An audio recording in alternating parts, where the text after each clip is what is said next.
গায়ে রং করে সে করে ইনজেকশন বেরিয়েছে। তোমার ননদকে একটু দিতে পারতে না? এতদিনে ফর্সা হয়ে যেত। আরে একটু হেঁটে দেখাও তো, ওরা কিনা দেখিনি। আরে আরে এত ভাবছো কি? হেঁটে দেখাও।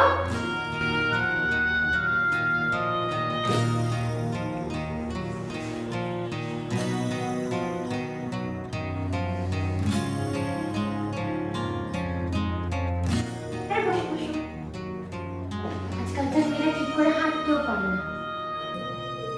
তুমি এত রোগা কেন মেয়ে? খাওয়া দাওয়া হয় না ঠিকঠাক করে? আমাদের বাবুকে দেখো, খেয়ে দিয়ে পুরো ফিটফাট। আরে আমাদের বাবু যখন যা চায় আমরা তাই বানিয়ে দিই। আচ্ছা মেয়ে, তোমার হাইট কত? এই 5 ফুট 3। 5 ফুট 3? অনেক বেশি না? আমাদের বাবুর সাথে মানাবে? আচ্ছা তা বাদ দাও। মেয়ে একটু হেসে দেখাও তো।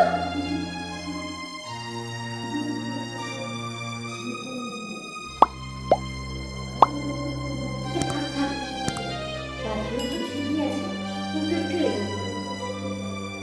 আর ওর না শরীরে রক্ত কম আছে বুঝলে তো, একটু বেদানার রস করে খাওয়াতে পারো তো। ওর যা দেখছি অনেক প্রবলেম আছে, কিন্তু মনের মতো যৌতুক হলে আমরা একটু মানিয়ে নেব। যৌতুক? দেখুন আপনাদের মেয়ের মধ্যে এত প্রবলেম, ঘুরতে গেলে সকাল থেকে সন্ধ্যা হয়ে যাবে। আমাদের বাবু সরকারি চাকরি করে, ওর জন্য বিয়ের সম্বন্ধে লাইন লেগে আছে। আপনাদের কপাল ভালো, আমরা আপনাদের ননদকে দেখতে এসেছি। আর যদি সব কি করেছিল ঠিকঠাক থাকে, আজকেই ফাইনাল করে দিয়ে যাবো। আচ্ছা সে তো না হয় বুঝলাম, তা আপনারা কত যৌতুক নেবেন? আরে না না, বেশি না। ওই 15 লাখ টাকার একটা গাড়ি আর 2 লাখ টাকার ক্যাশ। বাস? কেন কম বললাম? না না কম না, কিন্তু আমি তো ভেবেছিলাম আপনারা বোধহয় অনেক টাকা দামের গাড়ি ফাড়ি চাইবেন। এই ধরুন 1-2 কোটি টাকার মতো, আর প্রায় 5-6 কোটি টাকার মতো ক্যাশ। আরে না না, আমাদের অত চাহিদা নেই। আমরা অভিজাত পরিবারের কি না, আমাদের অত লোক নেই। আচ্ছা আচ্ছা, তা ভালো তা ভালো। আচ্ছা আপনি ফোনে আপনার বাবুর ছবি দেখাচ্ছিলেন না, একটু দেখান তো দেখি। আরে দেখা দেখা, আমাদের বাবু কত সুন্দর দেখা। দেখো আমাদের বাবু। বাহ, বেশ বেশ বেশ। তা আপনার বাবু তো বেশ ভালোই লম্বা, 6 ফুট মতো হবে তাই না?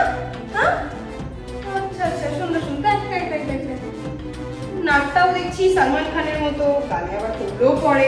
তা হাঁটাচলা নিশ্চয়ই ঋতিক রোশনের মতন হবে তাই না? তা আপনার বাবু তো গুণ কম না, তা এখানে রেখে সরকারি চাকরি করাচ্ছেন কেন? ওকে তো মুম্বাইতে পাঠিয়ে দিতে পারতেন, এতদিনে বড় হিরো ঠিরো হয়ে যেত তাই না? আর কত কত যেন আজ 15 লাখ টাকা তাই না? 15 লাখ টাকা দামের একটা গাড়ি চাইলেন, তা এত কম দামের গাড়ি যে আপনি আপনার বাবুকে অসম্মান করছেন না? আপনি কিন্তু আমাদের অপমান করছেন। আমি অপমান করছি আপনাদের?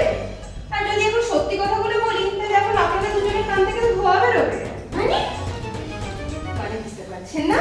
এই যে আপনারা আপনাদের চোখের উপরে যে সরকারি চাকরির চশমাটা পরে রেখেছেন না, এইটা একটুখানি খুলে দেখুন। আমার ননদের মধ্যে না এতগুলো খুঁত খুঁজে পাবেন না, ঠিক আছে?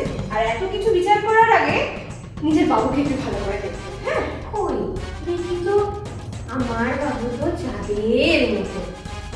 আহা, চাঁদের মতো সুন্দর। তা জানেন তো চাঁদের কলঙ্ক আছে? তা চাঁদের যে কলঙ্কগুলো আছে না, সেগুলো আপনার ছেলের থেকে সুন্দর। আর কি কি যেন বলেছিলেন আপনারা? ফর্সা হওয়ার ইনজেকশন দেওয়ার কথা, সেটা আপনার বাবুকে কেন দেননি? এতদিনে তো সে একটু পরিষ্কার হয়ে যেত। কারণ আপনার বাবুকে যা দেখলাম, তাতে করে মনে হচ্ছে অন্ধকারের মধ্যে মোমবাতি জ্বালিয়ে খুঁজলেও আমি আপনার বাবুকে খুঁজে পাবো না। এই আর কি যেন বলেছিল আপনাকে? ও রোগা হওয়ার কথা তাই না? তো জানেন তো এখনকার দিনে ট্রেন চলছে স্লিম থাকা। আপনার বাবুকে একটু বলুন জিম করতে, কারণ তাকে দেখলে তো মনে হয় তার পেটে 9 মাসের বাচ্চা। আর আরেকটা কি হাইট হাইট হাইট, তো আপনার যে বাবু শর্ট হাইটের, তো সেখানে আমার ননদের পাশে দাঁড়ালে ওকে যে একটু বেশি লম্বা লাগবে, তাই নয় কি? আপনারা একটু বেশি অপমান করে ফেলছেন কিন্তু। কি বলছে? আমি আপনাদেরকে অপমান করছি? এতক্ষণ ধরে ওকে যে কথাগুলো বললেন, সেগুলো কি প্রশংসা ছিল নাকি? ও আর একটা কথা বলি শুনুন, মানে ছোট জ্ঞানও বলতে পারেন আর কি। পরের বার যখন অন্য কোনো মেয়েকে দেখতে যাবেন না, দয়া করে এই সরকারি চাকরির চশমাটা না খুলে রেখে যাবেন। কারণ এই অন্যের মেয়ের খুব বের করে আপনারা এই যে যৌতুক নেওয়ার যে কৌশলটা ফেলেছেন না, এটা না বড্ড পুরনো। আর কোনো অপমান করো না আমাদের, চল তুই এখান থেকে। হ্যাঁ হ্যাঁ, দরজাটা ওইদিকেই আছে, আসুন। ধন্যবাদ।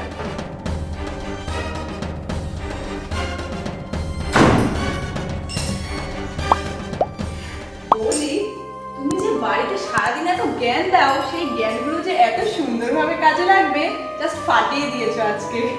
কি করবো বল, দেওয়াটা তো দরকারই ছিল, কারণ আমি জানি যৌতুক নেওয়া আর যৌতুক দেওয়া দুটোই আইনত অপরাধ।